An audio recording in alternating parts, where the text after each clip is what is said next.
کہ کیا تم نے ہمارا اعلان نہیں سنا تھا کہ رات کو کسی کو باہر نہیں نکلنا، عشاء کی نماز کے بعد باہر نکلنا یہ منع تھا۔ آج کی زبان میں کہنا ہو تو یہ رات کا کرفیو تھا کہہ لیجیے۔ تو کہا کہ نہیں، مجھے نہیں پتا تھا، کیونکہ وہ باہر سے آیا ہوا تھا، وہ بصرے کا رہنے والا نہیں تھا۔ اس نے اپنی مجبوری بتائی کہ میں ایسے ایسے باہر سے آیا، مجھے پتا نہیں تھا اس کے بارے میں کچھ بھی۔ تب جو ہے زیاد ابن ابی نے کیا کہا، اگرچہ کہ اس کے اس عمل کے جو ہے کو اچھے انداز میں نہیں پیش کیا جاتا، اس کی برائی ہی کی جاتی ہے، کہ اس نے کہا کہ مجھے تو لگتا ہے کہ تم سچے ہو، لیکن تم کو قتل کرنے میں اس امت کی بھلائی ہے۔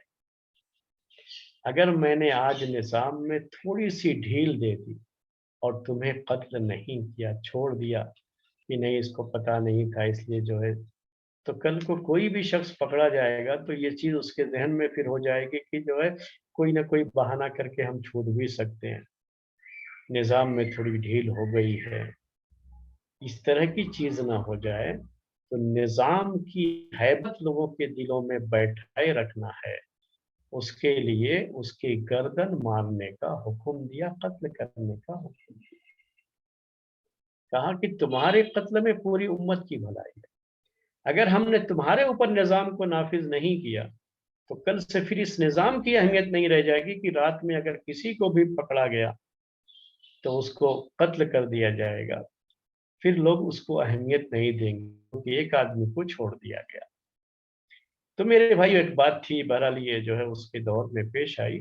میں پولیس کے نظام کی بات کر رہا تھا، تو اتنا سخت پولیس کا نظام اس وقت بنایا گیا تاکہ لوگ سکون کی بانسری بجا سکیں اور امن و سکون کے ساتھ اپنے گھروں میں رہ سکیں۔ پبلک کی سیکورٹی کے لیے یہ پولیس کا نظام،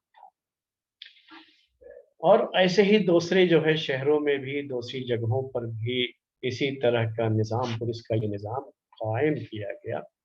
پولیس کی اس زمانے میں ذمہ داری کیا ہوتی تھی، میں آپ کو اس کے تعلق سے چند باتیں پیش کر دیتا ہوں۔ تو پولیس کی ذمہ داریوں میں سے ایک بات تو یہ تھی کہ خلیفہ اور جو بھی اس زمانے کے گورنر ہوتے تھے ان کی سیکورٹی کا کام، ان کی حفاظت کا کام، جو پہلے ہم نے آپ کو بتایا کہ سب سے اہم ذمہ داری تو ان کی یہی تھی کہ سب سے پہلے خلیفہ اور گورنر کی زندگی کی حفاظت، اور ہمیشہ اب یہ سیکورٹی گارڈ کے طور پر ان کے ساتھ رہتے تھے، یہاں تک کہ نماز پڑھانے کے لیے جب یہ مسجد میں جاتے تھے تو ان کے ساتھ ان کی سیکورٹی بھی ساتھ میں ہوتی تھی۔ پولیس کا ایک اہم کام یہ تھا۔ تو یہ سیکورٹی کا جو نظام تھا یہ پولیس سے ہی جڑا ہوا تھا۔ دوسرا کام اس کا یہ تھا کہ جو بھی غلطی کرنے والے لوگ پکڑے جائیں اور جو قانون کی خلاف ورزی کریں، ایسے لوگوں کے خلاف جو سزا ہو وہ سزا نافذ کی جائے، ان کو وہ سزا دی جائے۔ تو سزا کو نافذ کرنے کا کام بھی اب پولیس کے ذمہ تھا۔ یعنی ایک تو ہوتا ہے کہ پکڑ کر کے لے کر کے آئیں گے، پکڑنے کا کام جو ہے، میں اگر ترتیب سے کہوں تو دوسرا کام یہ کہ جو بھی غلط جو ہے قسم کے لوگ ہیں اور گنہگار ہیں اور جنہوں نے بھی غلطیاں کی ہیں یا جو کوئی سازش کر رہے ہیں یا سیکورٹی کے لیے جن کی وجہ سے کچھ مسئلہ ہے، اور جو جن سے ڈر ہے کہ یہ لوگ کہیں لوگوں کی جو امن و شانتی ہے اس کو بھنگ نہ کریں، یا چوری چماری کرنے والے لوگ یا ڈکیتی کرنے والے لوگ، جو اس طرح کے لوگ ہیں ان کو پکڑنے کا کام ایک ذمہ داری، اور پکڑ کر کے لا کر کے قاضی کے سامنے پیش کرنا، اور پھر قاضی جیسا فیصلہ کرے گا اس کو نافذ کرنا۔ تو قانون کو نافذ کرنے کی ذمہ داری بھی انہی کی تھی۔ تو یہ تیسری ذمہ داری ہو گئی، ایک تو ان کو پکڑنا مجرمین کو، تو دوسری ذمہ داری یہ، اور تیسرے اس کو جو ہے پکڑ کر کے قاضی کے پاس پیش کرنا، جج کے پاس پیش کرنا، اور جج جو فیصلہ سنائے اسے نافذ کرنا، یہ ان کی ذمہ داری تھی۔ اب جو ہے اس ذمہ داری سے جڑی ہوئی کچھ اور چیزیں بھی ہو جاتی ہیں، جیسے ابھی ہم نے آپ سے کہا تھا کہ جو پوری سیکورٹی کا نظام ہے،